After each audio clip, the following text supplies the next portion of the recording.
If you're exposed to tear gas, step 1, don't touch your face, don't touch your skin. It is a completely generalized, non-specific chemical weapon that can have horrible consequences, and I personally believe its use is excessive and abusive. Touching and no water and no milk are probably the first 3 things that people are going to do when they panic, but it's not the correct way. This has been happening all across the United States, and I think it just speaks to how freely tear gas is being used on peaceful protesters.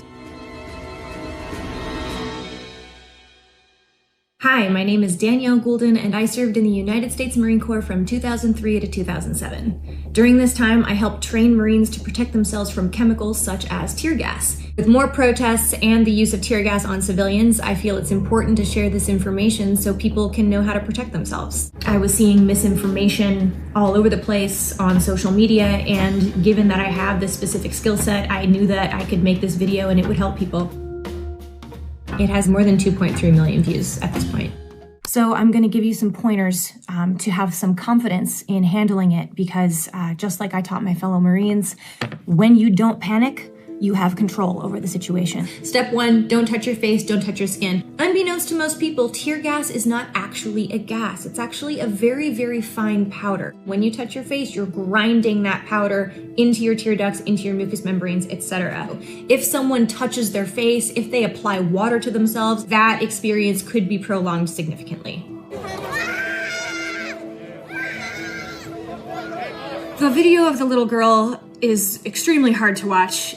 It looks like someone poured milk over her face. I'm sure they were trying to help. Unfortunately, milk is a low-level acid. It will not help. It will only make the burning sensation worse. The best thing to do for that little girl is to just get her out of the area and try to coax her to open her eyes little by little and let the tear gas dry. Step 2, get to a well-ventilated area. Move your arms up and down to try to create a gentle wind, because this will allow the powder to dry and flake off of you. This crowd is trapped on an embankment. They have absolutely nowhere to go. The only exit is through the tear gas. If I were in this situation, I would not take off running in the direction of the tear gas, even though that is the only exit. I would instead crouch down, low to the ground, and I would not move. Step 3, just allow the effects to happen. Your eyes will tear profusely, your mucus will start to run out of your nose, you will cough. Simply bend over at the waist and just let it happen. In a perfect scenario, a person might be able to dispel the initial effects of the tear gas in about 5 minutes. A perfect scenario looks like getting out of the way and finding fresh air to let the powder dry and flake off of you. Tear gas is activated by heat and water, so it will continue to flare up on a person's body even after the initial effects wear off. Overall, do not panic, because when you are calm, you have control over the situation. When you get home, remove your clothing very, very carefully. Keep in mind that tear gas powder is going to be stuck to the outside, so especially when you're removing your shirt and things, make sure that it doesn't accidentally brush against your face.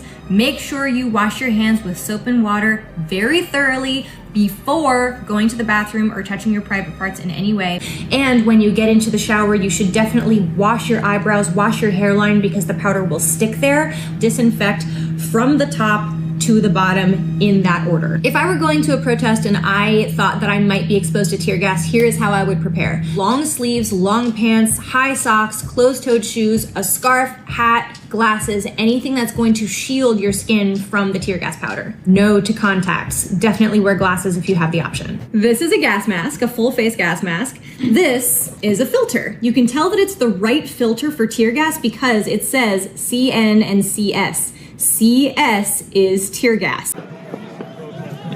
Even if physiologically people are not choking and being asphyxiated, even just those physical sensations will make somebody absolutely panic.